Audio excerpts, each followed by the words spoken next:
What is going on, wonderful people? Welcome to another episode of the Prem Panel Show.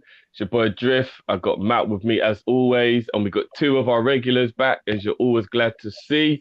We got KG and Lewis in the building, and George will be joining us a little later, so it's going to get spicy after yesterday with that. What's going on, boys? Good to have you back. Yeah, good to be back. And great mood as well, through to another final, as always. Yeah, great to be on. Happy New Year to everyone as well. Big up, you guys. Big up. What's going on, guys? Someone's happy today. KG, how you doing, bro? How you doing? Yeah, my year isn't so happy so far in the football sense, but you know, we're here. Back in the building. Yeah, hold on, Drifty. Let me address this because I saw this when we got beat 7-0. I never ducked anything. I literally couldn't make it that day because I was doing something for AFTV. So, and I got live straight after the results. Whenever Leeds play, so I don't duck anything. I'm here in the building. I'm ready. Yeah, I mean, I told you, bro. I did try and stick up for you. Everybody knows I did tell the people you wasn't here because you couldn't be. But I don't know. People make their own.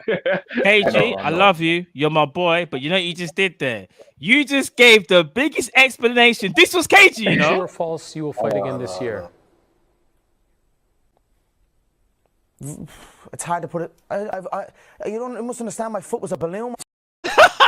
Oh my gosh, a waffle. It's all love, bro. It's all love, bro. But we move. Grab the syrup, man. I'll give you some waffle. It's all right. It's all good. Grab the syrup. All right, so we got a couple juicy topics to get into this show, and I think it's gonna be interesting. Especially the first topic because I know there's gonna be somebody who's gonna back him. And then there's going to be a few men who don't back him. But we're going to start with a Ronaldo statement in United, which is why I'm upset that Aaron wasn't able to make it. Big up Aaron, but he couldn't make it today. So let's get into it. Now, if you look into it just on the face value, I totally get where he's coming from. As he's a winner, right? And winners want to win. And he's been a winner his whole career. And that's why he'll be in easily the top 5. Probably best ever players ever that's lived when you calculate everything at the end of the world, yeah? You look down and you go goal scored, things won, all of that. Sensational. I don't ever judge him for that. But when you look at things why people don't like him, like myself, for example, I think he makes it all about him too much. And I don't like in a team game where somebody's too much about themselves.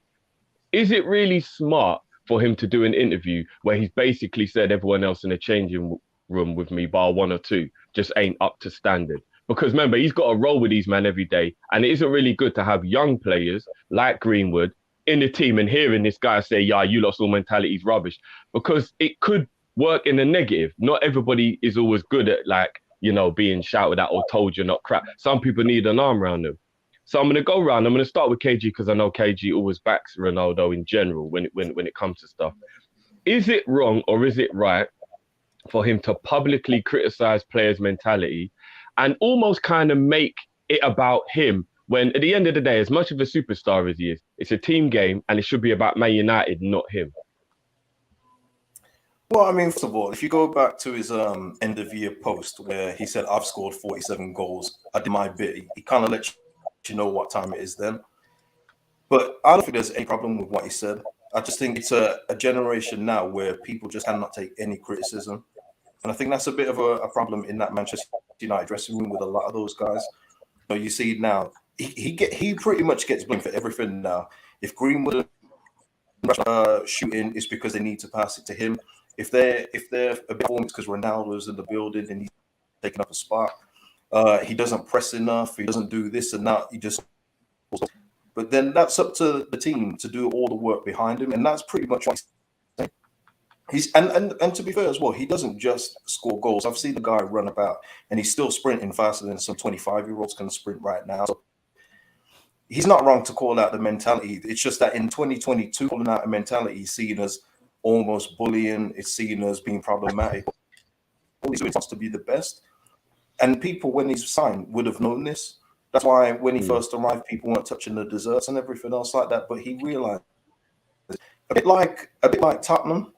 With the mentality when Jose went in there, he knew he couldn't change everybody. So, listen, I don't see anything wrong with what he said. Could he do better? Yeah, he could do some better when he's getting some chances and putting them over the bar at times. But he should be getting more chances than he does get in that Manchester United team. And I think that's what he's saying. If you give me more chances, I can put more in the net. But they're not playing anywhere like that now. And his Portuguese mate Bruno Fernandes is showing what a lot of people have said about him in terms of when you take away some of these pieces that he's got, this guy's very ordinary. And I've said that from the start. And you get about Bruno Fernandes, but it was so obvious with Bruno Fernandes' game. That's not sustainable the way that he was playing last season. He just wasn't. So Ronaldo, listen, I've got no problem calling out weak mentalities. I think it needs to be done more because everyone now is just to compete and just to be there. He wants to win trophies. He doesn't just turn up. We know that about him. Team trophies too. That's important to him. So You know what, KG? A little bit of what you were saying was cutting out, bro. We're having a little bit of a mic, like your mic's cutting out a little bit. I was just about to message you. Yeah, it might be. I would just say, yeah, it sounds like the mic thing. So like maybe like static, like it keeps like cutting in and out. It's not your internet. It's definitely the mic. It's just the mic. Yeah, it's the mic. Yeah. Why you just sort that out, bro? Give us it. All right. So what KG makes some really good points. I must be honest. We're all of us, especially you, me, and KG. Matt, I know Lewis is a little bit younger than us, but we definitely grew up in a generation where like man them just told you how it was. You just had to deal with it. You didn't get people babying you. Nobody was soft on you. Like you know what I mean? Like I know like you see at school, for example, now where there'll be a participation medal and a lot of people will be like there's no winner. It's just about the taking part. Whereas when we were younger, it was like if you finished last, you just got it. And nobody even felt sorry for you because you finished last, didn't it? Like you should be better kind of thing. So KG does have a point, you know what I mean? Like maybe we're too used to kind of like tiptoeing around people and like old school people, which Ronaldo's old school. Do you know what I mean? Like he's just like, no, man, I didn't grow up where you had to just baby everybody. Like you had to just tell it how it is. So in that regard, is it more that the players at Man United should just man up, realize what's going on? Or is it like, no, do you know what? Like Ronaldo's making this too much about himself. The thing is, I think there's a time and place to say it. Man United right now are not doing very well, innit? They're struggling. And it's kind of like playing for everyone to see. So you see when he does an interview like that, it's not necessarily what he's saying is wrong, Drew. It's just about it's timing. I think timing is everything. And not only that, bro, You're Cristiano Ronaldo, so you already know people are going to listen to you. So therefore, you're making it about you again because you're CR7. Imagine that I just called him CR7. I didn't even call him Ronaldo. You know what I'm saying? He's a brand. He's that big. Yeah. By saying these things, you have to be kind of careful because it's either going to work for you or against you. And he's kind of doing that Mourinho thing because it's like the players are either going to take that as raw, like you're trying to say like we're not good enough, or they're going to be like we are good enough. We'll show you we're good enough. But it's a dangerous game to play. He shouldn't be playing that game. It should be the manager. Remember, he's not the manager, but he's speaking from a position of power where to him... He's doing a Portuguese final, Matt, isn't he? Where he came up with the injury, but then he still had to make it about him by being all on the animated on the touchline. Like, I thought you had a bad ankle, bro. Yeah, the camera's all panning to him when things are happening. It's like, bro, we understand it. You're a legend of the game. No one's going to take that away from you, but you're supposed to be leading the team, like, because you're one of the senior players. So you've got to set that example. He could have had that conversation behind the scenes. He didn't have to have that conversation in public, right? Didn't have to. He could have easily said something like, yeah, we know we're not good enough and we need to improve. But by saying things like mentality and that, it's like some of the players might feel like you're attacking them personally. Now, some of them will because that's just how life is and some of them won't.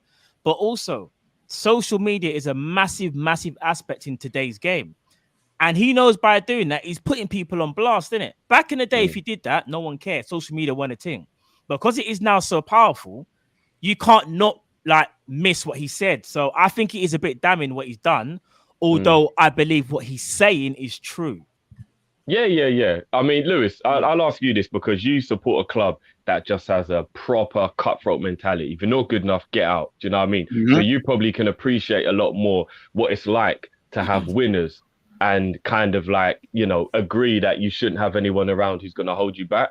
But the question I want to ask you, even though that is true, is it good to have a player who's alleviating all of the responsibility from himself and putting on everyone else when it's a team game and it's like we're all in this together. Like, do you feel like what he's basically done is, yo, look, this ain't my fault, but this has got nothing to do with me. Go check everybody else. And it's like, but bro, you are still doing things wrong on the pitch as well. You're not perfect. And, you know, it's if you want to be captain as well, which you wore the armband the other day, if I'm not mistaken. So as Matt said, should it not be in public where you're like embracing everybody? And then, yeah, bad people up behind the scenes, do what you got to do to win in it. But like, how do you feel about it making it basically everyone else's fault? It's got nothing to do with him. See, I respect the fact that it is a team sport, and you can put part of the blame onto Ronaldo as well. There's been questions over whether signing Ronaldo was the best move for United with the system that they play. And that does get taken into account too. But Ronaldo's also 36 years old. I think regardless of name power or what he's capable of, you do have to accept the fact that he's there to a certain point. And then there's only so much. 37 in 3 weeks, bro. Yeah, there's only so much that this guy can do. Like, obviously, we got Thiago Silva and everything like that, so we won't speak too much on age, but he's fit in a perfect system that can get the best out of him. Ronaldo isn't in the system that can get the best out of him, and he's still their top goal scorer. The rest of the attack combined don't have the amount of goals that Ronaldo's brought up for them this season. So he can say that he's come there and he's done his job, and it's the other players that haven't done it either. Was it right to go out in public and speak about it? I think he's said it in the right way while explaining what he thinks the problem is. I think he's done it in the best way that he possibly could have done. But United have been babied. They've been babied for years under Ollie and under the guise of other managers being the problem. And this is the first time where it's now being looked at as, no, this isn't the manager. This is you guys. This is solely you guys. So I think it's kind of a reality check, and it's one that's been needed for Manchester United too, because they've been babied for too long. They've been made to feel like they're the ones that just need to slowly build and trust the process and all of that bollocks. No, it's these players that are the problem. Maybe it's also the managers that have brought them in, but it's the players that are threatened to have this mentality and threatened to be this good, and they aren't showing it. We've all said Man United's are title contenders if they get rid of Ollie and they get a serious manager in. Now they've got rid of Ollie, they have a serious manager in, they still don't look like title contenders. So it can't be the manager anymore. It has to be the players. And you look at them, the mentality does stink. Like, you got a captain that's been relegated 4 times and is posting man of the match awards when you drop a lead to Everton, or posting his passing stats when you've lost at home to Sheffield United. Like, the mentality reeks there. Like, that's only one player. If you look at Bruno Fernandes saying, I scored this penalty against Tottenham, and if I didn't score the penalty, it would be 6-0 instead of 6-1. Well, like, what? Did he really say that? Yeah, like, after they lost 6-1 to Spurs, he said, like, well, I scored the penalty, so if it weren't for me, it would have been 6-0. Manchester United. Yeah, that's mad. Big Manchester United. Like, Ronaldo has, I can only imagine Ronaldo coming from the three-peating Manchester United side that won the Champions League and the Premier League, beat the best Chelsea team that I have ever seen to everything. And then he's come back to this mess. I'm not surprised he didn't come out sooner. I'll be real. I'm not surprised we haven't had this interview about 3 months earlier, but it's a reality check that Manchester United have needed, much needed. And if they don't react well to it, it just proves his point even deeper. They now have to react to what Ronaldo said. If anything, he's the captain. Maguire's just holding the armband. No, you know what? I can't even lie. Just pure facts there from Lewis. So before we move on to the next subject and get through a few of the super chats we've got through, I've got one more question, and I'm just going to leave it to anybody so anyone can answer this one. At 37 years old, which he will be in 3 weeks, I actually really do kind of like have a lot of admiration for a guy who, no matter what the situation is, just wants to win and is a born winner. But at 37 years old, isn't it time that he kind of stopped making decisions like he's 25 and he's got a whole career left, and maybe just pull back a bit and go, I'm even beyond twilight. Like, technically, I would be retired now if it wasn't for the fact that I have looked after myself. Maybe I shouldn't be getting so angry about everything. Like, I've won how many Ballon d'Ors, how many Champions Leagues? Like, is he taking life too serious to the point it goes where it's like, both ways. Because I think I agree with you in terms of the age, but then that's also like I've got a limited amount of time left in this football game. Every season that I'm still playing football has to matter. And I'm being held up by you, lads. Fix up. Like Thiago Silva's the same, where it's like he's 37, but the reason why he's performing at this level is because of the way he looks after his body. He protects his body very similar to the way Cristiano Ronaldo does, with the cryptotherapy and everything like that. It was one of the first things I found out about him when I was researching on him coming back to Chelsea. That's the reason why he's at that level. But the difference is he's surrounded by a good team. So, like, he's not feeling like he's on limited time and everything. Ronaldo is wasting himself at Manchester United on account of these players. So I don't blame him for coming out and saying this. Yeah, well, I kind of agree yeah, with because sorry, bro. I was just gonna say, like, I get this because it's. I think we read too much into the age. I know age is important, obviously, but as Lewis said, you got someone else who's 37, but they're just in a better situation. So he's looking at as there's people. Look at Ibrahimovic, Oh my gosh, for I said example. Cryptotherapy. Oh my days. Yeah, you did, yeah. Yeah.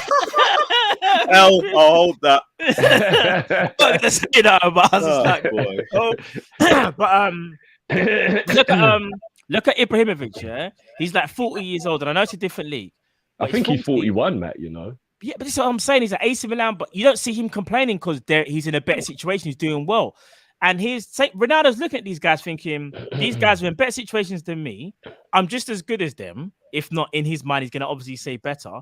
But I'm being let down by my teammates. However, though, I've said it again. There's a way you go about it because it could do more worse than good. And I think him going public saying that, he just threw a bomb into that dressing room. But you know something? He don't care because he's thinking of it like, if I throw this bomb in here, and every man gets blown up, I don't really care anyway because I'm going to be out anyway. Furthermore, Mendes, take me to PSG. Mbappe's probably leaving anyway. Take me there. I can go and get paid there. He don't care.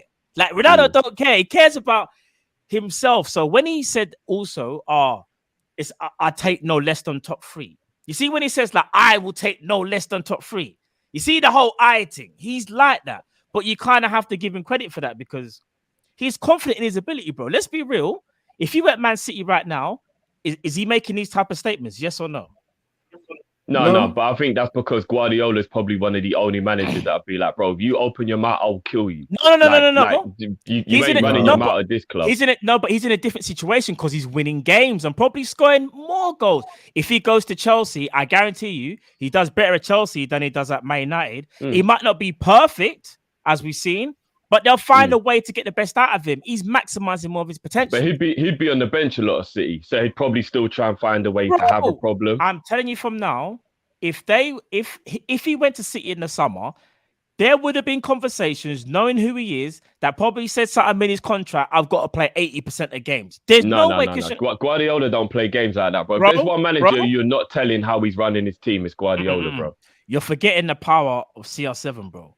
If he wanted Guardiola runs City, bro. I totally disagree with that. Bro, nobody told Guardiola anything. Guardiola versus marketing, because you also got to take that. Imagine Man City CR7 shirts, especially with the history of United. That's flying off. People are saying Pep ain't accepting it. Pep will probably have to accept it if he's scoring goals. For example, when he threw Aguero out the team because Jesus was scoring, everyone was like, right, done that to Aguero. Then when Aguero was like, you know what? All right, let me do the pressing thing then, because if he's going to do it, I'll just do it. And then what happened? Aguero became almost undroppable, and Jesus had the one at the whole bench. Ronaldo might have to kind of give into a little bit of his demands, but I can guarantee you, whether it's true or not, he would try and put that clause in there.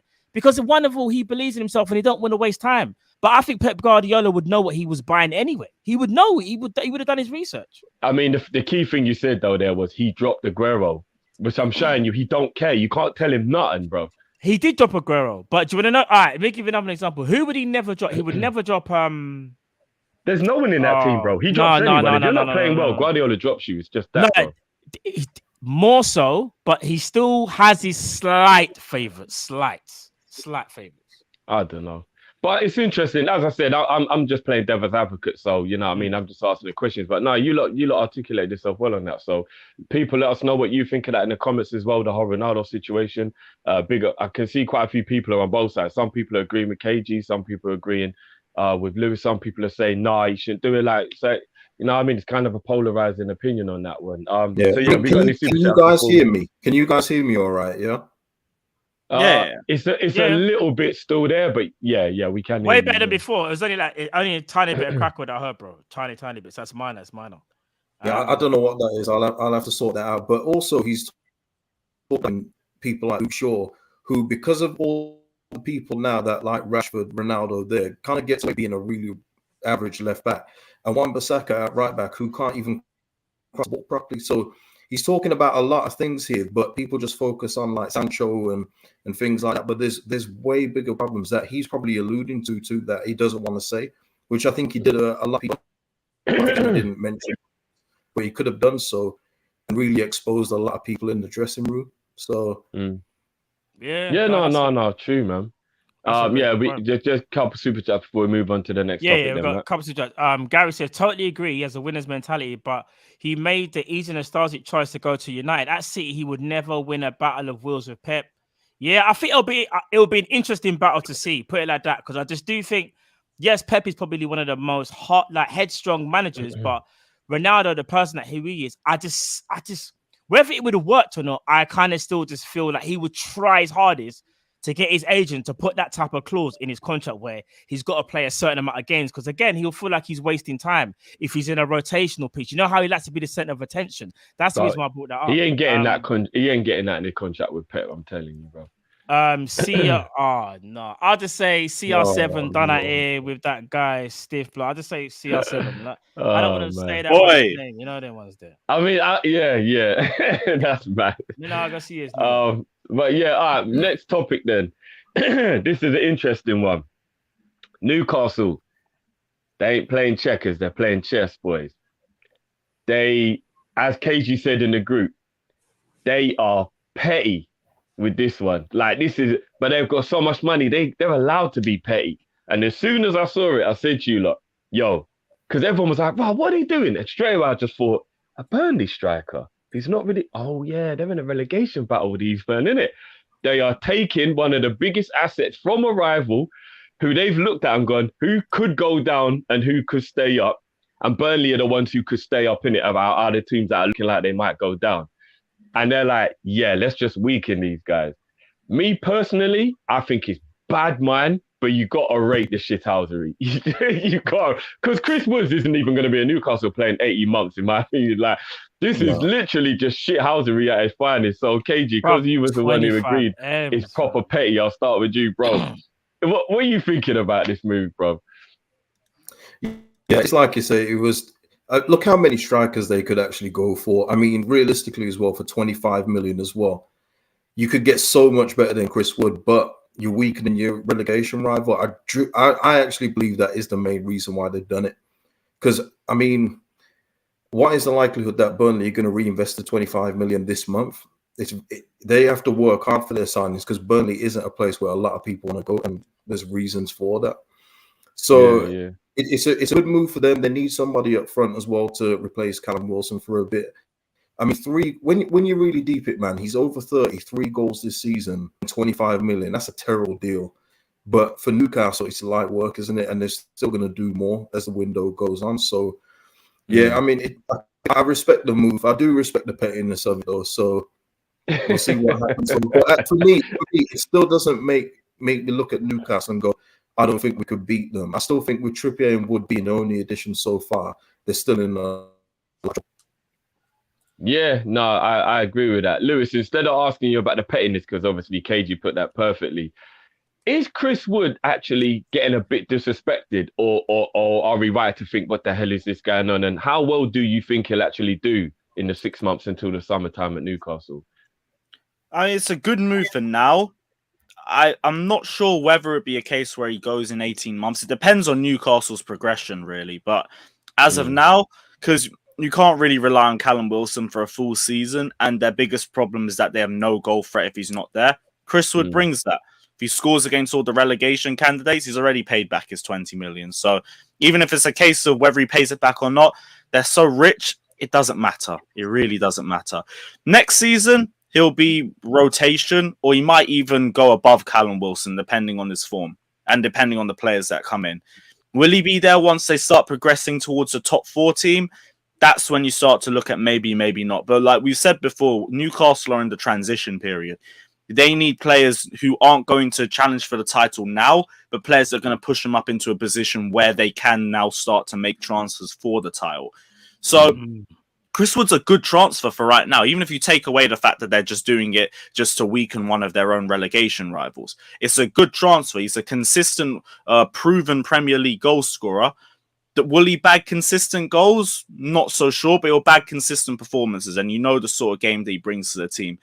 It's not really for the long term, but for the next 2 years or so, it works. Maybe overperforms there, maybe not. We're just speculating. But in terms of the player, it's a good move for them because they've needed players up front, and Chris Wood's the right player for where Newcastle are at right now. So as a move, perfect move for them. Cool. And Matt, on the Newcastle thing, we've looked at. I don't know if you saw it. Apologies if you didn't answer this question, but they showed a list of the players that have been successful under bloody hell. Their managers just literally slipped out of my head. What's his manager called again? What, Newcastle's? Yeah. How can I forgot his name? So I'm having a brain fart. Oh my days! Who's Newcastle's manager again? What's Eddie Howe? Eddie Howe. Everyone Everyone had a brain fart. Yeah, so Eddie Howe. They showed a list of Eddie Howe signings, and everybody he signed outside of the Premier League hasn't really done well. But everybody who signed who's been from England in the Championship and the Premier League has done brilliantly under him.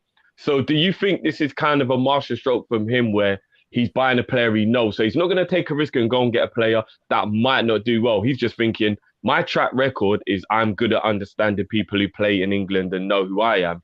I'm not even doing this thinking about Burnley. I actually think that with him knowing the league, it's just best for Newcastle. Or, do you think he's actually looking at the fact that buying foreign players hasn't really worked out for him, so he's going to do the tried and tested? He's definitely doing the safe route because, as you said, he doesn't have the greatest track record. But I think it's more to do with Newcastle playing chess and being petty.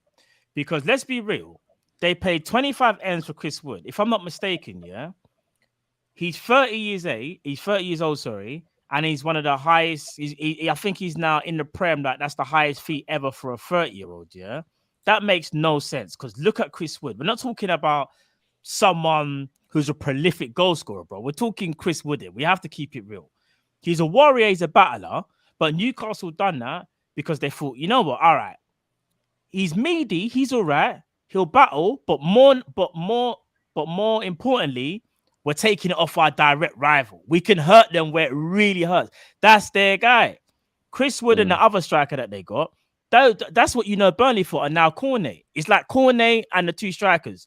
Now you just taken out one of Ashley Barnes. Ashley Barnes is the other one, isn't it? He's quite injury prone now, Ashley Barnes. Yeah. So man can't tell me he's worth 25 M's. You're moving mad. In fact, if I'm not mistaken, they must have showed something today on Sky Sports, yeah?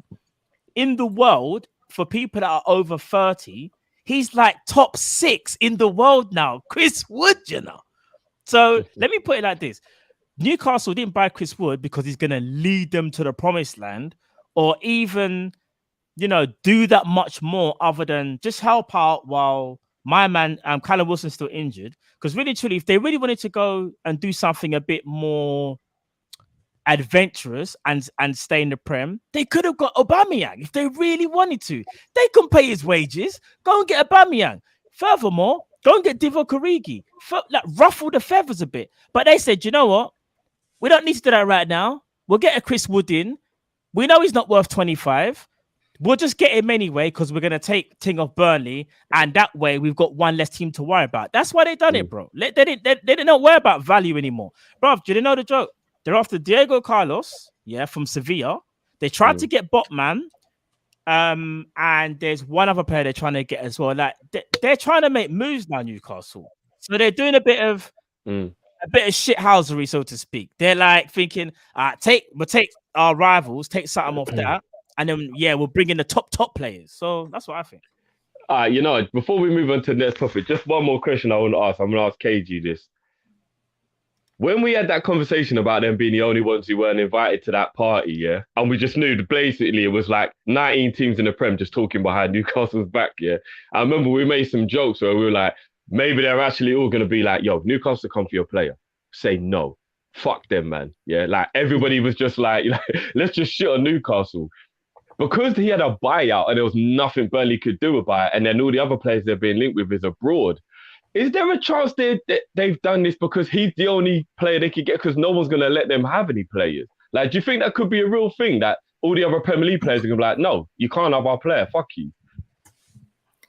Well, apparently they're saying that the buyout clause, so they're not actually sure if the buyout clause was activated. So it may be that Burnley have just accepted the bid, but that's not confirmed yet.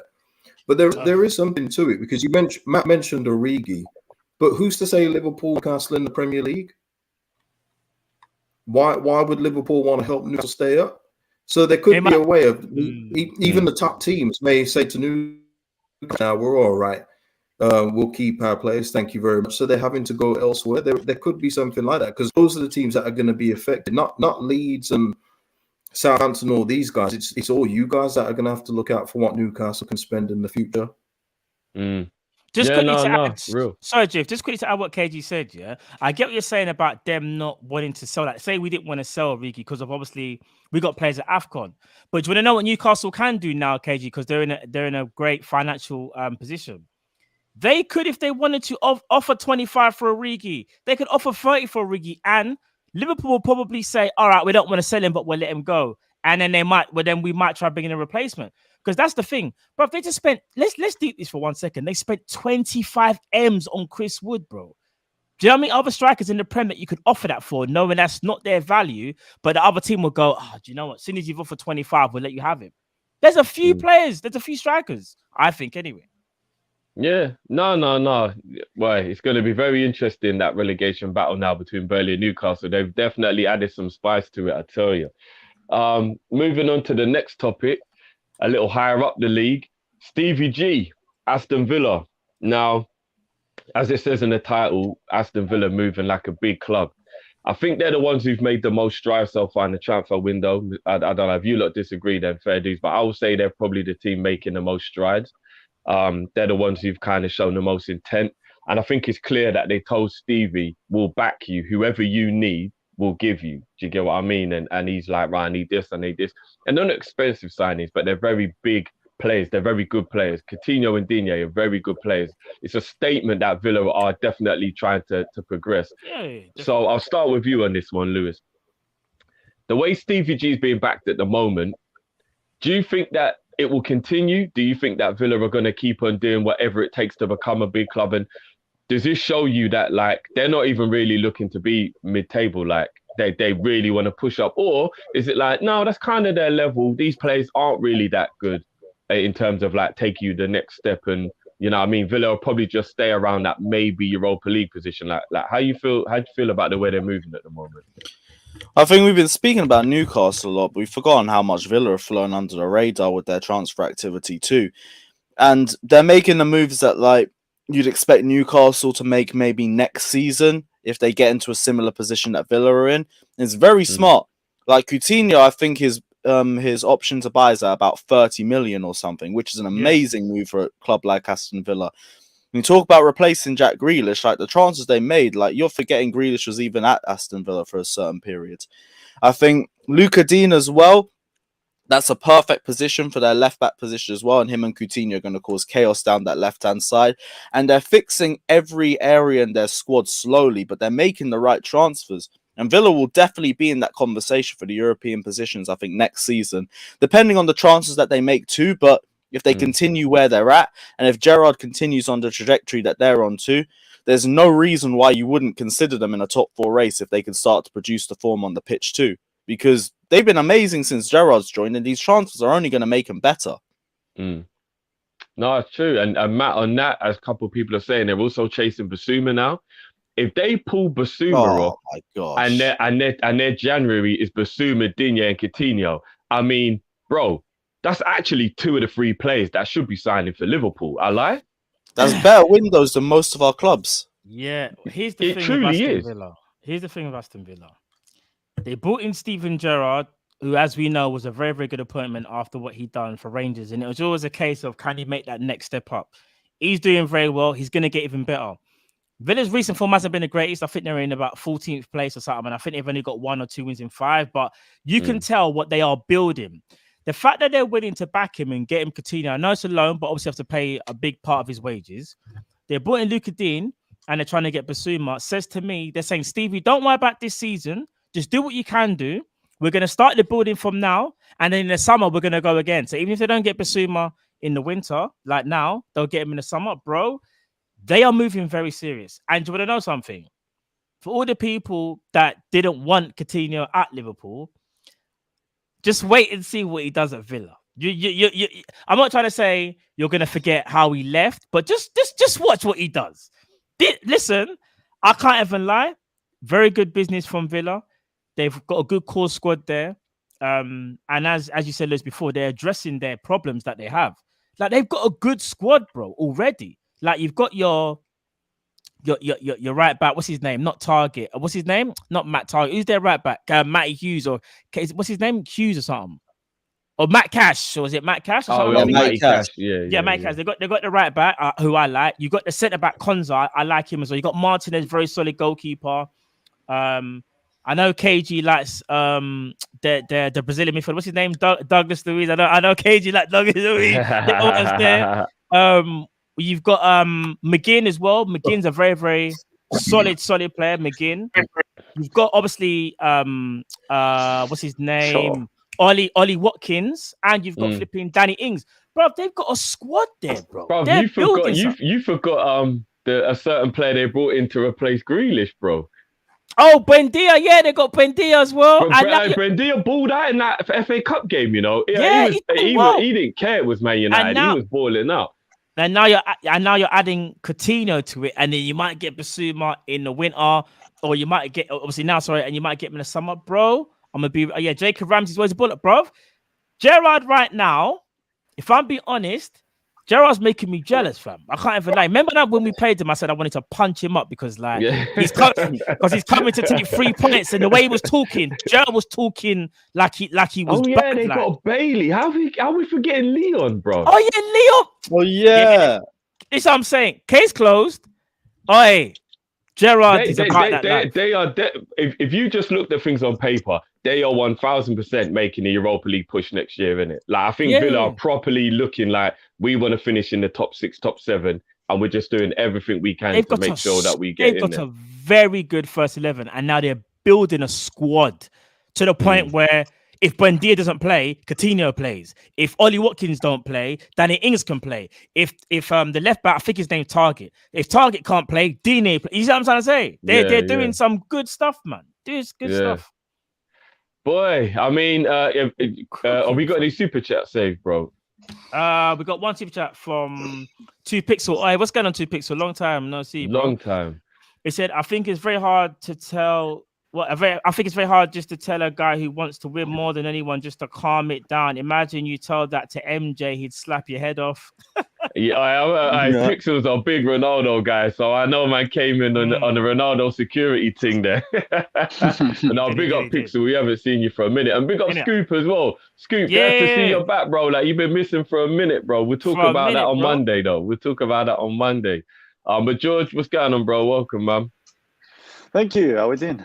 Yeah, you know what, bro? I rate it because I know that you know that Lewis has been waiting, and I like no hiding. I love that. I love that. Mate, I've just been waiting for the show, man. It's been a minute since we've been on. I wouldn't do a Lewis and not turn up when they lost. Come on now. me, never. Don't be silly, Billy. Sorry, my connection faded. Sorry, guys. You know, before we move on to the juiciest topic that we left for last, because we knew that George would be coming in later. George, just quickly on the Villa thing, because you've got a manager who blatantly told the board, I need to be back. Like, blatantly told the board. And as you when we were talking in the group yesterday and you agreed with me, I said, this ain't no shade. Like, Tottenham are terrible. Like, and it's clearly obvious that Conte is going to need 1 or 2 signings now and then another 4 or 5 in the summer to be able to get Easily. things the way he wants. When you're looking at what Villa are doing, and you've got a manager who clearly should be getting back like that, like, how are you feeling about this, bro? It's a bit depressing, I can't lie, because I'm not necessarily jealous of what they've done, because I don't necessarily think that like Lucadine will fit what we do, or like a lot of Spurs fans were being a bit mad about the Coutinho thing, but apparently Conte said he didn't want him, so fine. I'm not mad about the players themselves in particular. What I'm annoyed about is that like we're already 13 days into January, and Villa are just getting business done. Like they know what they need to fix. They know where maybe some of their weak areas are. Getting a better squad, whereas we've known that for like the last 2 years, and we should have been coming into this window already with a list of players we want to get, and just been like trying to check them off as quick as possible. What's the point? We've already played like 6 games or whatever, so it feels like in January. Like, what's the point of waiting until the end when like all of our toughest games are now? Like, we're playing Arsenal, then Leicester, then Chelsea again, and it's just like we're not going to have any new players by the time those games happen. We could already be behind at that point. So yeah, it's annoying that we haven't done any business so far. Yeah, I mean, and Matt, just quickly on the Tottenham situation, are you shocked? Like, you know, because Conte was, I think before, on December the 31st, if I said to you, right, quickly name me the 5 teams you think are going to move the maddest in this January window, you would have probably put Tottenham top, if not second behind maybe Newcastle, right? You'd think, right, yeah, they're going to back Conte, they're going to do their thing, and feel like, are you shocked that they're not doing anything? Yes or no? Yes, because I thought to myself, yeah, they've got to be in that conversation where they have to spend money. But at the same time, Tottenham don't really spend loads of money, if that makes sense. So their model's kind of similar to ours. And that's why I was kind of intrigued when Conte came in, the conditions that he was met with. Because I know under even Mourinho kept on saying there were certain things that he wanted that he couldn't get. And you look at even today, there's a lot of heavy reports that Spurs are looking to sell Ndombele. They just had enough of him. They want to get rid of him now. They want to sell him. He's on 200,000 a week. They want to get him off the wage bill and bring in someone else. So I do think they want to sell some players maybe, and they want to sell Bergwijn as well. They want to sell him as well. I just remembered as well. They want to sell him. I reckon if they get these players off the books, then they can make some moves, because George is right. The squad just needs some fresh impetus, some fresh blood. Like, it's kind of mad because I know Conte, as George said, didn't want Coutinho, but Coutinho could have been that Eriksen-esque player that they're maybe missing to kind of maybe link the midfield to the attack. And it's hard to say where he would fit in terms of your formation, but even if he done the whole like inside left forward, but he's not an actual wing, if that makes sense, because you've got the fullback. So he could have done that whole Harry Kane through the middle, Coutinho on the left, and then more on the right. I think he could have played that role personally. Well, I mean, to be fair as well, like, at the moment we're playing 3-4-3, but that was with Son. And like yesterday we played a 3-5-2, so with Lo Celso as an attacking mid, like that's somewhere Coutinho could have played, and have just, even going forward as well, just have Kane and Son up front if we're not going to play Lucas every week, sort of thing. But, yeah. No, I hear that. I just, because here's the thing, as you said, George, I am kind of shocked that you guys weren't, right now making like heavy moves. But at the same time, you know your club better than anybody else, bro. You probably feel the same way how we feel. So it's like, even though you know what you need, there's always that reservation of, is Daniel Levy actually going to open the purse strings for Conte? Like, how do you feel about that? Do you think he will actually do that, even though we know what's needed at Spurs? Well, you know what's needed, shall I say? I mean, the problem is, like I always said, like I would like to think so, just because purely the level that Conte is, like there is a massive expectation with that to actually spend on the players that he wants. But I had that same expectation when Mourinho came in. Like we all knew it was a similar sort of story then. It was like, all right, bring in the players that Mourinho wants and we could do something. The football might not be pretty, but he gets the players that play his way and it works. And we didn't do that either. Like for the longest time, we wanted Skriniar as a centre-back. He wanted Skriniar as a centre-back. And we, again, haggled over, 10 million euros, ended up getting Joe Rodon from the Championship instead. And there is a massive worry in the back of my mind that same thing's going to happen again. Conte wants to reunite with De Vrij or someone like that. Like we're talking about big names, Vlahovic, another big name. But then we'll probably just end up getting second, third, fourth best. And it's just going to be the same cycle all over again. That's the problem. Yeah, and to be fair, just to quickly end it as well, you need players like that, because here's the problem. Like, you see, like the formation you're playing, kind of a little bit similar to like Chelsea, so to speak, you know. I think a De Vrij would suit you to the ground because I think Davinson Sanchez has picked up a Massively. little bit of form. So you say you get like a De Vrij, a Davinson Sanchez, and maybe just Dyer for now. That could work. That just makes you more stable. Then Romero's back soon anyway. Oh yeah, so I it would be forgot like you got Romero, Dyer, De Vrij. That would be a solid, very Yeah. solid back three. And then you got Sanchez as well, who I think is kind of Davis has been decent this season as well. So at least they're good backups at least. Right? That's the Rather kind- than- but they yeah. shouldn't be starting every week. sort of Yeah, thing. and I just think, yeah, you should have got, in my opinion, you should have been one of the front runners for Coutinho. I think he definitely would have helped you because again, I think he's that kind of like that X factor that you're missing, especially if Son's not there. So yeah, it's a bit mad. Yeah, It's yeah. a bit mad. You Well, know, the thing is, there's- we're after a right wing back, a centre mid, and a striker this window, and we know we need a centre back, which is more likely to happen in the summer. That's the thing, like to really turn this team around, and then we still need more on top of that because the squad's just not good enough, as we saw. Like we've rotated our team a couple of times in the past couple of weeks now, and it is far from. Like you need anywhere Basuma near as well. Like you But need a I love Basuma. Basuma. I think Bruv. the only thing is, I think that he's got that issue around his Yeah. sport dating, things like that, But right? just So like, that probably won't happen. But that sort of player is exactly what we need, 100%. Or even like I'd rather he's got a heavy price tag on him, but fucking Tariq Lamptey. It's something have him for right wing back would be like massive improvement than what. yeah, because we've got. you're what's it, Emerson Royale, fam? He's not that guy. Yeah, you he's know? crossing it. He's not that He's guy. all right bro. defensively. He's all right defensively, but he's just just a normal attacking. right back though. Yeah, attacking he's not good enough. Yeah. And you know, I know Lewis is the best person to answer this. So I'm going to ask Lewis this before we get into the result. Conte don't give a damn if he doesn't get what he wants. And you found that out firsthand. Like, you're the best person to talk about this. If Tottenham mess him around in this window, is there a possibility you might think, yeah, this is long, and actually walk before the season's even over? The contract's 18 months, isn't it? Yeah. Mm-hmm. Yeah. We were speaking about that on the watch along for the game yesterday. And Fuad was saying, what was it? He's basically got Tottenham on notice where he's like, here's 18 months. You lot can show me that you're serious or I'm out. And right now, Conte's looking depressed in record time. Like, this is like 17, 18 Chelsea, but like on fast forward. That's the way I'm Spurs does that to you. Bro, I'm seeing his press conferences, right? He already sounds pissed off and depressed. And I'm thinking, raw, like, I thought it would take a while, but not this long. And I'm not the really little surprised things, with man. everything because of Levy. Like, Daniel Levy, like, you know he's not going to give the full funds that he wants. You guys didn't do it for past managers. You guys aren't going to do it for Conte now. I think Conte only really joined because you guys upped the pay packet that you offered him in the summer, and it looked a lot more appealing to him.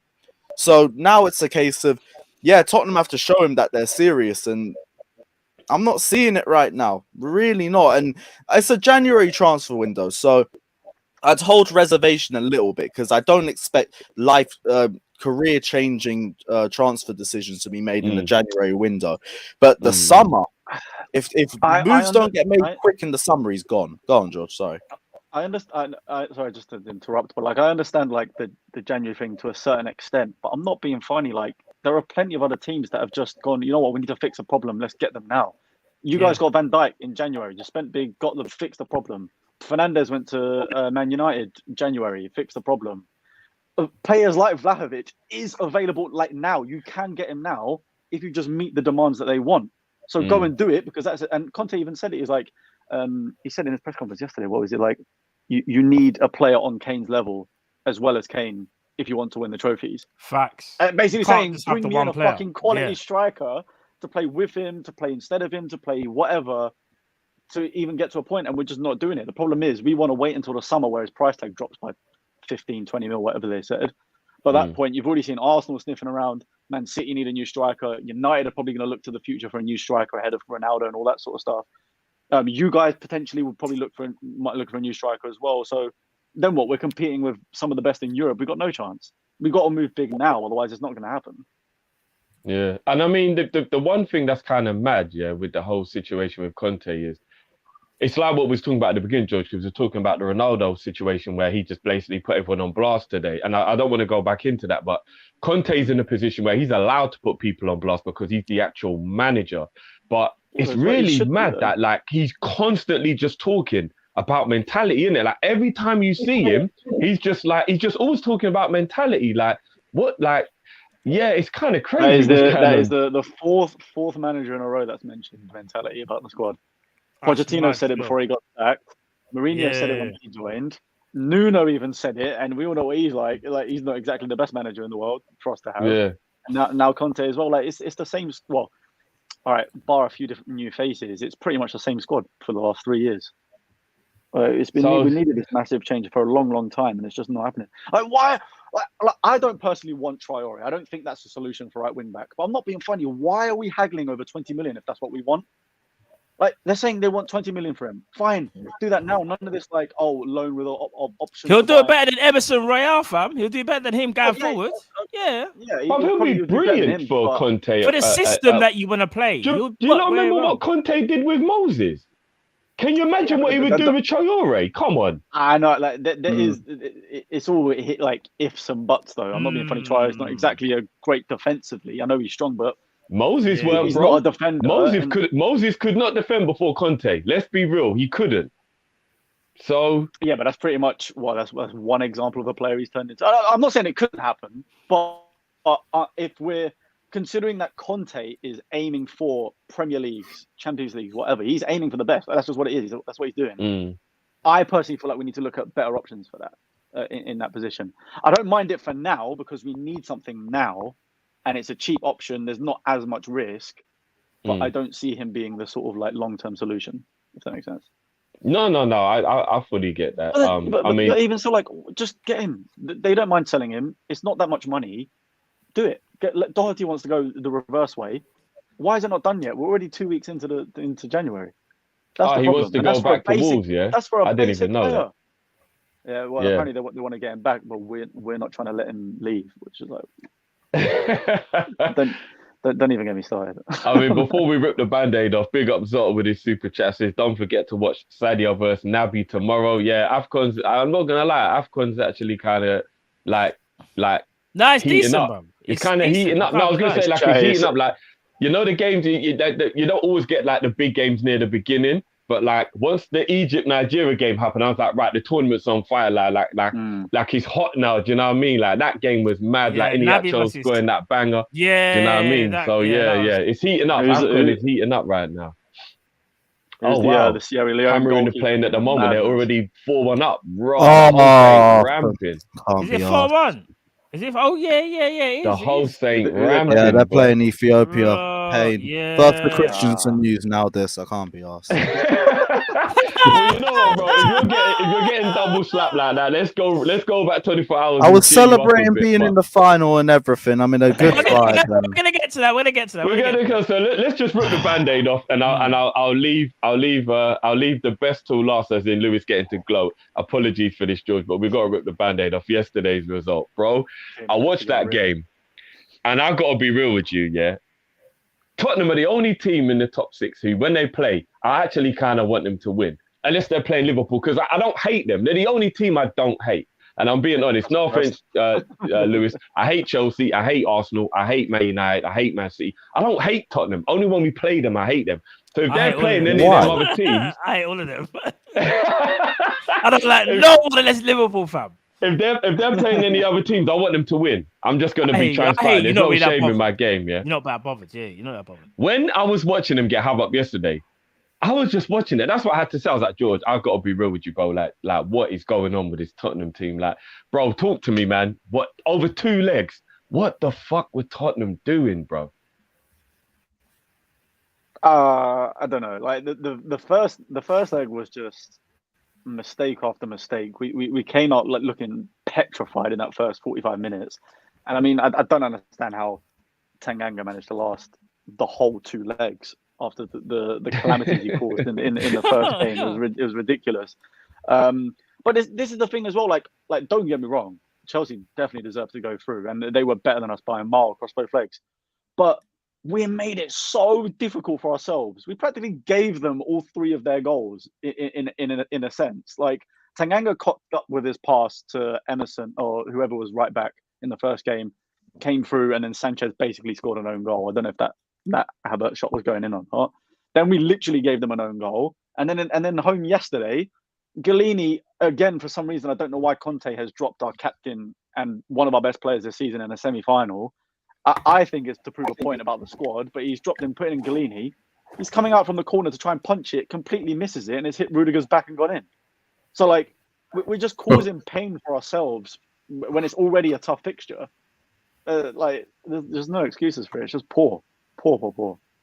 Yeah, I mean, go on, Lewis. Have some fun after hearing the Ethiopian news, bro. I was just gonna say I actually quite enjoyed the Tottenham Hotspur Stadium. Now I hated it before, but we all got good memories there. Very good memories. We're back to 3-point lane, back to the normality, because we used to hate going to Tottenham away. We always used to get battered there, but things are normalized a bit. But in terms of this result, it was just everything I expected, really. Like, I expected Chelsea to get an early goal and to just hold possession and maintain our fitness, because we got Man City away on Saturday. They've got a full week's break going into it. We've had to play this game in midweek. So we were just about doing our job early. And yes, I think the rotations played a part in that, because maybe Lloris manages his box a lot better than Galini does. But it played into our hands. We got the early goal. And other than that, it was just smooth sailing. Like, I didn't expect us to pam Tottenham for 90 minutes. I just expected get a goal and hold it. And that's exactly what we did, because the job was made easy for us in the first leg. Like, I think the whole tie was, in all honesty, your first goal was Tanganga with an awful pass into the path of Marcus Alonso. The second goal took 2 rebounds into the net. And the third one was a goalie misplacing a punch in the box. Like, this is the problem with Tottenham, and is these individual errors, and also not the system, but the players in the system. And that's why Conte is looking so frustrated. That's why Tottenham fans are frustrated. That's why everyone involved in the club is frustrated, because they're stuck in this situation, because the squad just is not good enough. And it's just shown yet again today. Like, I don't really know what else to say, because I expected a result like this. I didn't expect us to batter them. I expected a 1-0 and we move forward, and that's exactly what we got. I'm just glad we didn't have to take this game to penalties. I would have been so fuming if we made this game last any longer than we needed it to. The referee tried his damn best, because those. Yes, I've never seen VAR come for Chelsea that many times. Like, VAR. No, the referee made so many errors in that game. It was mad, though. To be fair, though, I think that second pen was right in front of us, and I promise you, no Spurs fan anywhere near me celebrated at all when he gave that second penalty, because we could see it with our own 2 eyes. How, like, what an amazing tackle that was from Kepa. Yeah. And somehow we're seeing the ref point to the spot, and we're all like, we genuinely laughed. We're like, that is ridiculous. It's going to go over. I must have missed that one. I don't even remember. Well, yeah, remember that one where Kepa won the ball? It was stupid. No, I don't even remember that one. Lucas went over yeah. and it was a good tackle. I mean, it was a dead pass from Kane. Kane had Lo Celso and Lucas both free, and he decides to pass it so far in front of Lucas. He has to sprint onto it, and it was just easy for Kepa to come out and tackle him. Somehow the ref. But that's been the problem with Tottenham. It's like little moments like that. I saw Kane in like 20 yards of space screaming for the ball, and he got the worst pass I've ever seen from Harry. Emerson's crossing is horrendous. Oh yeah, that Doherty left wing back, like, just speaks for itself. He's done it 4 times now. We don't understand. We had Sessegnon on the bench. All right, Sessegnon ain't exactly a world beater or anything, but he's a natural left-footed left wing back. Why are we choosing the worst right back in our club's history to play left wing back? It makes no sense. Yeah, it's so true. It's been the most predictable thing every week. He hasn't got a left foot. He just cuts in and passes inwards. Like, anyone, I can defend against that. It's so easy. It's kind of silly. It didn't make any sense. It is mad. But this is what I genuinely feels like he's saying to the board: F you, this team is trash. Give me some better players. Like, this is what I have to deal with. Conte's done that with us. There's been times where he's played without a striker and just put Eden Hazard up front just to say, these strikers stink, get me a better striker. It's happened all the time with it. Subliminals are there, innit? Yeah, he's just kind of trying to make a statement. Well, I think these sort of 2 games, for me personally, I think a lot of fans as well, it's been like a massive, massive eye-opener for our squad, because Conte came in and he, like, leveled things out brilliantly. So we were finally getting results against the teams we should have been getting results against. Like, we were beating the Norwiches, the Crystal Palaces, and all these other teams that we've struggled with earlier in the season or didn't beat before. So everything seemed well, and we thought the squad wasn't that bad, just needed, like, upgrades in certain positions. But these 2 Chelsea games have proven massively that we are so far behind when it comes to the whole squad. And when it comes to the tough things, I mean, drawing against you guys, I mean, realistically, with the way we played, we probably should have won that game, and we still didn't really see it out. And then same now with Chelsea, it just wasn't anywhere near good enough. So Yeah, that game. I'm not gonna lie, George. That game winds me up now because when I'm seeing the way you're playing, I'm like, we should have never let you take points. They are off us, bare man. adrenaline for that game because it was their first game after like 3 games being cancelled. They play us, gave it all. Yeah. And I look at Spurs now and I think, although Son did play in that game, and Son is Tottenham's best player in my opinion. Like, I got to be real. He has been the past year for sure. Yeah, he's been. It's just that I look at Spurs and think they've got a lot of issues, like the way how they play. Like George saying, like how you're playing a right back at the left wing back spot when Sessignon is sitting there, and he's literally known for being like a left wing back / left foot and looking forward when he was playing that thingy. Then it's like, you know, Son gets injured, and then it's like you can't find a solution. Like you play the exact same way. We have no one else. We have no. But then I'm thinking, is Stephen Bergwijn Bergwijn that bad that you can't injured. get him to play? Oh, is he injured? Okay, I didn't know that. He injured? Oh, okay. But every There's a single problem. man. Like, how mad is it that I'm saying that we're missing Dyer to the high heavens? Like, No, you're missing last summer, 100%. Last summer, I wanted him gone. I thought him and Sanchez were nowhere near good enough. So far this season, Dyer's been one of our most consistent and best players. Since Conte's come in. His injuries killed us. And just to add to that as well, I remember you talking about Lucas and not Moura having Romero for 3 months as well. Oh yeah, Romero's a big miss. Yeah, Lucas Moura, he's one of them players where like every now and again he'll do something sick, but 90% of the time he ain't doing nothing. Every single manager. Sorry, Matt. There was a move yesterday where I got exactly what George is talking about. Yeah, he broke free in midfield, made a beautiful run, beat a player, was open. Kane was to his left, and I can't remember who was to his right. He stopped. And it was like, bro, what are you doing, bro? Bro, he's that guy. He's that guy. Oh, man, I couldn't believe it. I was just like, yeah, he glitched. He actually glitched. It was like, and then he just got tackled, and then there was a counter attack, and Chelsea nearly got, I think they won a corner or something. I was like, yeah, now I know what George is talking about with Moura. Like, that has got to be the most frustrating thing to watch every week. Like, that literally, you know, when you're playing PlayStation, he got that battery low. Like he literally got all the way there, and then the blinker just come on, his battery just ran out. He's like, "Oh, flip! I better pass it back for the batteries run out." That was what happened to him. Oh and man! But here's the biggest one. Kane wanted to punch him. You know, I looked at Kane afterwards. I was like, Kane wants to hit him. Kane wanted to kill him, fam. You can see it. But like, and just quickly to end it, bro. The Ndombele thing, like. Bro, George has said as well, there's been like 4 managers and how many? Bro, not one of them are keen on him, you know? Not one of them. There's always an issue with Ndombele, and it kind of says a lot about maybe him. I think Spurs he has genuinely an attitude problem because he just, in the sense that he doesn't want to apply himself ever. Like Mourinho's come in and said, I want you to play a certain way, doesn't want to do it. In fairness, the best manager, like the person that's got the best out of him was actually Nuno. Like he played most of his, as in he managed to play consecutive 90 minutes under Nuno, was doing all right, but then obviously he's not a good enough manager, so things weren't working out well. Conte's come in and said you have to play the specific way. He's basically ignoring him and not doing it, so it's a massive problem. There's one thing I want to ask Lewis quickly. I think KG, you still with us, bro? Yeah, I'm still here. Cool. I know you're having the sound issues. I'm gonna get your opinion on the game in a sec. But Lewis, just quickly, there was a moment yesterday, right, where you brought on 3 big boy players and the game was won. And I'm looking at Rudiger and he's performing just out of his skin. And I'm thinking, if I'm a Chelsea fan and I know we've got City at the weekend, I'm thinking reserve the big boys, not like bring them on and leave on players who should maybe be rested. Were you all right with Tommy's substitutions yesterday, or did you feel a little bit like there was a few players he should have rested for the weekend? No, I understood because Thiago Silva and Conte have just come back from the vid and they need a little bit of match sharpness before Man City. So that's perfectly fine by me. Hakim Ziyech was just rotation, I think, for Timo Werner, who's probably going to be playing against Man City as well because he'll be facing the high line, which he usually thrives against.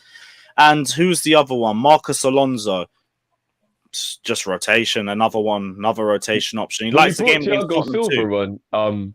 And obviously at his age, I was just thinking, would it not be better if he was fully fresh for the Man City game? I know, but again, like he just came back from the vid, so we need to give him a bit of sharpness. That's why he had the final. Okay, fair enough. And Rudiger, I would have brought Rudiger off to keep him fresh for the weekend as well, because you need him against City. Do you know what I mean? He'll be alright, fam. Rudiger's and he got injured at one point. And then he was all right and he got up. I was thinking, imagine if that was a knock that kept him out for the weekend. Because I'm not going to lie, I'm a Chelsea fan at the weekend. You lot better batter City. Like, I know you won't, but like, come on, man. We need to make this a little bit interesting. Because if they beat you, it is officially over in January. Like, title is done. If they beat Chelsea, it is done. Like, it's a wrap. So I completely agree on the Rudiger stuff, but Rudiger's played so many minutes for us this season. I think he just has the ability in him to run that 90 minutes and be fine for Saturday. I think he's had the most minutes for us in the league.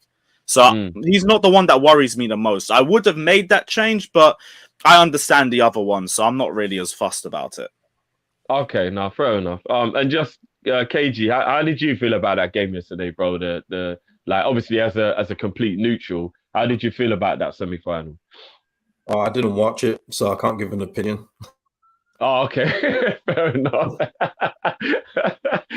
And I just wanted to ask you as well before we went, bro, is there actually anything that you wanted to touch on that was Leeds related? Because obviously you haven't played that much football, but is there anything you wanted to touch on with regards to Leeds? The only thing I would say is that I did a reaction the other day for the West Ham FA Cup loss. And it was like 40 minutes long, but literally 2 minutes of it talking about the actual game because like George saying, we're in different positions, but the needs are the same. We need new players. And to be on the 13th of January and not have anybody's in for the first team is bordering on incompetence. So for me, I'm just very, I don't know how to say, I'm very demoralized at the moment with Leeds United because I don't know what they're trying to do. In one hand, the chairman saying we want to challenge the top six next year, but we're not doing any moves to make us go to the top six. And when, we had one player that's played half a good game over the last year and a half, and then, the social media board are clipping it up and saying, "Oh, this player," it doesn't help. There's too much people. Basically, there's too many people comfortable with Leeds United.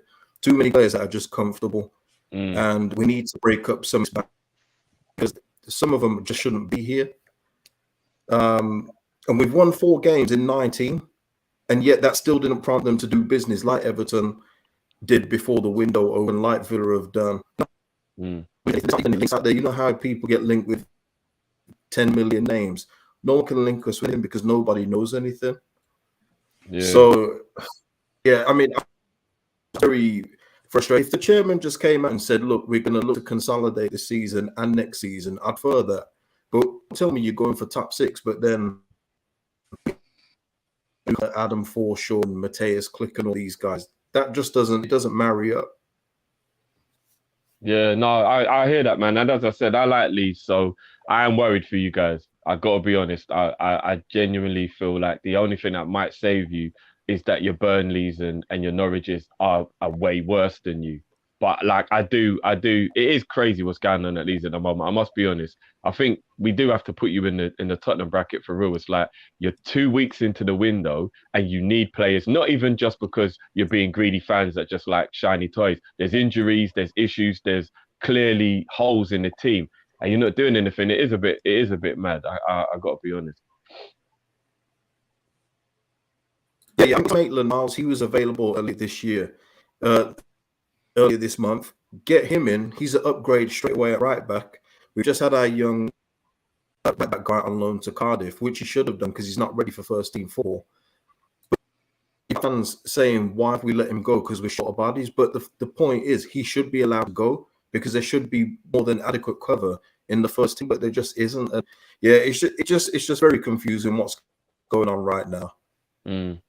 No, man. You know what I mean? Hopefully, Leeds and Tottenham, and the only thing I can say, there's 2 weeks left. Maybe you will act in it. Do you know what I mean? Like, we just have to watch this space, see what go on, and you know what I mean? And before we go, because we're about to leave out, guys, make sure you smash the like button, subscribe to everybody's channels as well, guys. As always, everybody's links will be in the description. Make sure you get over there and subscribe to everybody else. Before we go, I just want to quickly get you lot's opinion just briefly on tonight's game. Obviously, it's the first leg of the Carabao Cup. We're at home, and obviously they get the second leg now at their ground. Just briefly, anybody want to chime in on how you think the game might go and just get some quick score predictions? All I'm saying is I'm a Liverpool fan from now on. for the rest of the cup competition. So can't see Arsenal or Chelsea lift that trophy now. So I'm with you guys until the end for the League Cup. So fair dues, fair dues. hope you Lewis, better who them, but... do you want in the final? Not even gonna lie, I prefer Arsenal in the final because we said this off camera, but I've played Liverpool twice. Like, I know we do actually need to get a winner out of this because it has been 2 draws, so there would be a nice little twist to it. But I want to see what Chelsea would be like against this revitalized Arsenal side, unless, God forbid, they bring that egghead with them to the final, then just forget it. But I'm not really that arsed because you guys, we haven't sorted out a winner between Liverpool and Chelsea. It would be good to finally get a winner of the best of 3 series. Yeah. Arsenal, I want to see how they're like under Mikel Arteta and this new revitalized Arsenal side. I'm happy with either of it. Just you lot do what needs to be done. End their season early, and I think we'll all be happy on this stream in a week or two's time. Just no more of the fake COVID tests and everything. Moving on. So yeah, just quickly, score predictions. George, what do you think the score will be for tonight? Given I don't really know too much about what your lineup situation is going to be like, I would probably say 2-1 to you guys. Cool. Lewis, what do you think the score, bro? First leg's at Anfield, right? Yeah. Yeah. I'll go. Yeah, let's say 2-0 Liverpool. 2-0 Liverpool. Cool. KG, what do you think the score will be tonight, bro? I'm going. I think you'll definitely win because Arsenal have got a few players out today. I think Odegaard's going to be missing along with a couple. So I think it would have been. I didn't even know that. Yeah. I think it would have been a tall order for them anyway. So I'm going to go 3-1 Liverpool. Oh, right. I think that's the biggest prediction I've seen so far from anyone. They're missing a lot of the midfielders, aren't they? Because they've got. Tommy Yasu as well. Tommy Yasu, Smith Rowe. Yeah, somebody's just put in the chat there. Oh, right. Tommy Yasu is going to miss the game. I didn't know that either. Oh, so they do have quite a few issues, actually, then, yeah. Oh, Nenny and Partey are at AFCON. Pepe's at AFCON. There's no Xhaka as well, I think, for some reason. So I think they literally just got Lokonga. Yeah, he's got the virus as well. Yeah, Xhaka's got the virus because that's, I think, the reason why he missed a game they played the other day, if I'm not mistaken. Yeah, the Forest game. I think he missed the Forest game because he's got the virus. So, okay, so yeah. If you dominate midfield, I might have to change it to 3-0. Boy, we've got to take a lead to the Emirates because they are very good at home. All jokes aside, one thing Arsenal are is good at home, so we have to make sure that we do have a lead to go to the Emirates. So, but yeah, that's the end of the show. It's been a great one. Thanks for coming in last at the end there as well, George. Big up because I know after a game like yesterday, it's easy to to not want to see the smile on Lewis's face. You know what I mean? So and big up everyone who's been watching. Look at him. I will see you next week, man. Round 3. Let's go. Guess who's back? Back again. Lose 3 times in 18 days to these guys. For goodness sake. Oh, yeah. I'm never going to lie. That's all mad. 3 of them. And you know what? It won't even be you went out, but you won one of the games. It's actually you lost the 2. I was like, back to back. Like, I was going to say, Kepa's got 2-1. 4 clean sheets on Tottenham's head. Let's go. That's Christmas nuts. Christmas has come late. Christmas has come late for Chelsea. I'll tell you what. They're having us 3 times in 1 month. Trust me, man. December was rough. Yeah, it was. Chelsea look like they have turned their form around as well. They have. No, it's because they have, bro. You know what I mean? Thank the Lord. You see us losing to fucking Braithwaite or whatever Everton's under 16s or Danny Welbeck in the 98th minute. December was rough. You know what? Just quickly as well, because I just remembered. I wasn't going to talk about the fixtures at the weekend, but I just want to get a quick score prediction actually before we go the Chelsea City game because it is a big one. KJ, I'll start with you. What do you think the Chelsea City score will be this weekend, bro? Is it at Man City? Yeah, it is. Yeah. Yeah. I'm gonna go 2-1 Man City. Okay. I was hoping you was gonna put the judge on City and give it to Chelsea, but fair enough. George, what do you think that one will be, bro? Give me some confidence, man. Could Chelsea do something in this game? I don't know. Like, I can't really see a fault with Man City at the moment. And like Lewis said earlier, they got a bigger rest. No, I can only see a Man City win, to be honest with you, but I don't think it's going to be like a big scoreline. So maybe like a 1-0, 2-1 as well, something by 1 goal. Lewis, man, give me some confidence, man. Are you not going to go there and get a result, bro? Yeah, like this game really and truly can go either way. It's just if it goes City's way, it could be tight or it could be an absolute battering. But Tuchel's three-peated on Pep said last season, and they were favourites in each of those games. So I don't think it's as cut and dry as people make it out to be. So for me, I'm going 1-0 Chelsea, because if we get that first goal, we can sit deep and they will not break us down. I'm confident about that. But these games are always tight, so I am looking forward to it. Fair dues. And Matt, just quickly, can Chelsea do anything at the weekend to keep this title race interesting? Bro, I want them to. I just don't know whether they're gonna do it. It's do you know what? I'll be honest with you. City just look like they can't be stopped. However, I like the way how Chelsea have just picked up form. And Lewis is right. Chelsea have to score first. If they don't score first, I just see City winning. Not smashing them, but I see like a 2-0. I just got to be honest with myself, though. If I'm being real, I do see Man City still winning it. Maybe like 2-1. I just see them.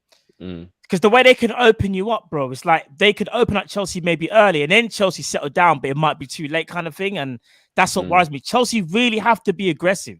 They have to be aggressive and their transition has to be perfect. Remember I was saying to you yesterday on the phone about I love the way how they transition from defense to attack. If they do that properly and the transitions are perfect, they'll cause City problems, but they have to be on the money. They have to be. So I'm hoping that Tuchel plays Sarr rather than Alonso, because I think Sarr's actually a better player in that role, to be honest. Yeah, I think he plays better than Alonso. And they've got a lot of pace in that City team. I'm going to go 1-0 City. I actually think it'll be very tight, and I think City will probably score in the last 20 minutes. So I'm going to go 1-0 City. But yeah, I'm looking forward to it to a degree, I guess. But yeah, that's the end of the show, people. As I said, smash that like button. It helps massively. Make sure you subscribe to everyone's channels. Thanks for watching. Big up, guys, as always, for coming on. And we'll see you guys next week. So if you could take us out, Matt. Peace to everyone, and we'll see you, man. See you later.